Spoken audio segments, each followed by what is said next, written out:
না মানে সকালে গেছিলেন না বয়ফ্রেন্ডের কাছে? বয়ফ্রেন্ডের কাছে গেছিলাম সকালে। হ্যাঁ। তো সারাদিন বয়ফ্রেন্ডের সাথেই ছিলেন? রনির সাথে? হ্যাঁ হ্যাঁ ছিলাম। বরিশালে।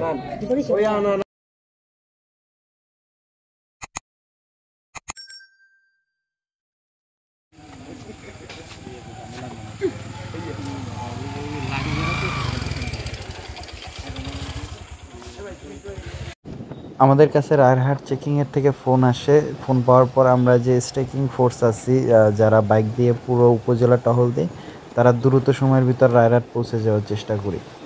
আসলে বিষয়টা দেখার জন্য রায়রহাটে গাড়িটা ধরা হয়েছে এবং তারা আমাকে ইমার্জেন্সিভাবে আমাদেরকে যেতে বলেছে।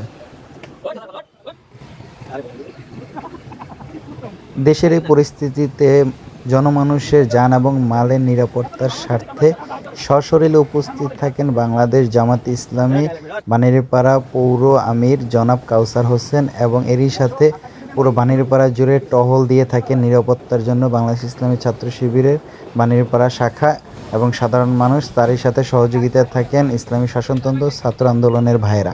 পুরো বিষয়টি বোঝার জন্য ভিডিওটি পুরো দেখার অনুরোধ রইল।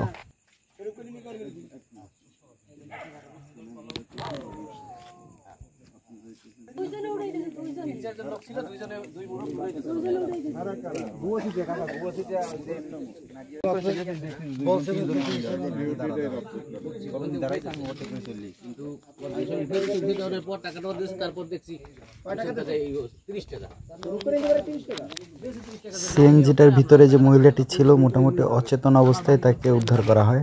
আমরা মহিলাটার কাছ থেকে কিছু তথ্য নেওয়ার চেষ্টা করি। মহিলাটার বয়স আনুমানিক 28 থেকে 34-এর ভিতরে হবে আনুমানিক বলা যাচ্ছে।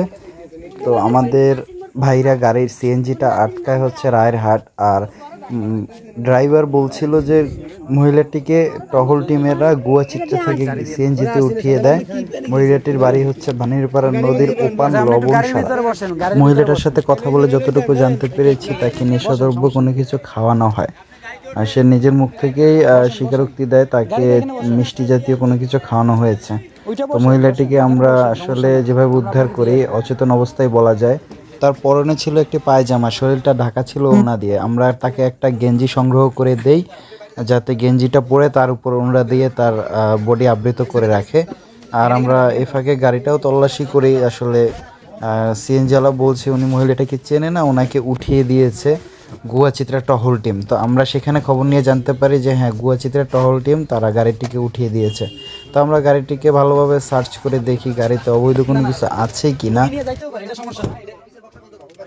এটা নিয়ে আমরা কমেন্ট না করি। মহিলা হয়তো মাথায় সমস্যা, নাইলে পানি খেয়ে সমস্যা হয়েছে। আপনার কি মনে হয় ঠিক না? এই মহিলার হয়তো মাথায় সমস্যা, নাইলে কিছু খাইছে নেশা জাতীয়। বসেন বসেন, ভিতরে ঢুকে বসেন।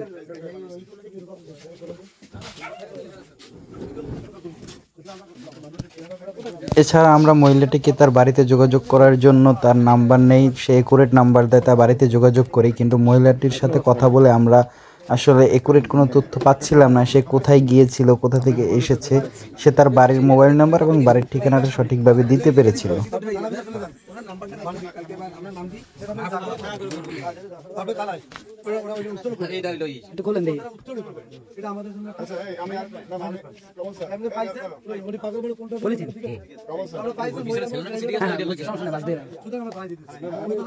প্রিয় অডিয়েন্স, সাবস্ক্রাইব করে আমাদের পাশে থাকবেন এবং ভিডিওটি শেয়ার দিয়ে জনসচেতনের জন্য ছড়িয়ে দিবেন, যাতে এই পরিস্থিতিতে সবাই নিজের বাসার মহিলা এবং নিরাপত্তার বিষয়গুলো যাতে নিশ্চিত করতে পারে।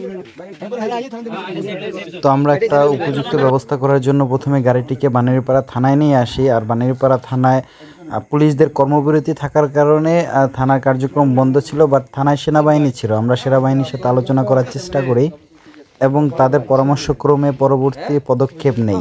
মহিলাটির সাথে কথা বলে জানা গেছে তিনি সকালবেলা বের হয়েছেন বাসা থেকে তার বয়ফ্রেন্ডের সাথে দেখা করার জন্য।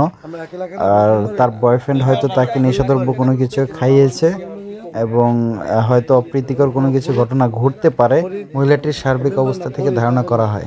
তারপরে মহিলাটিকে আমরা সেনাবাহিনীর তত্ত্বাবধানে তাদের সাথে যোগাযোগ করে মহিলাটির বাসায় ফোন দিয়ে জানতে পারি মহিলাটি সকালবেলা বাসা থেকে বের হয়েছে, তার একটু প্রবলেমও হয় মাঝে মধ্যে মাথায়, বাট অতটাও না। দেন আমরা মহিলাটির বাড়ির থেকে একজন লোক ফোন দিয়ে ভানিরপাড়ায় এনে আমাদের 2 জন প্রতিনিধি সহ তার বাড়ির লোক সহ নদী পার করে মহিলাটিকে বাসায় পৌঁছে দেওয়ার ব্যবস্থা করি। ভানিরপাড়ার পুরো উপজেলা জুড়ে ভানিরপাড়া বাজার, গোডাউন, শোরুম সহ পুরো স্বর্ণপট্টি এবং বানিরপাড়ার প্রত্যন্ত অঞ্চলসমূহ মন্দির ও অন্যান্য ধর্মাবলম্বী ভাইদের উপাসনালয় এবং বাড়িঘর জানমালের নিরাপত্তার দায়িত্বে সারা রাতভর টহলে থাকে বাংলাদেশ জামাত ইসলামী বানিরপাড়া পৌরসভা শাখা এবং তারই সাথে সহযোগিতা থাকে বাংলাদেশ ইসলামী ছাত্র শিবির বানিরপাড়া, তারই সাথে সহযোগিতা থাকে বাংলাদেশ ইসলামী ছাত্র আন্দোলন শাসনতন্ত্র এবং চরমোনাইয়ের ভাইয়েরা।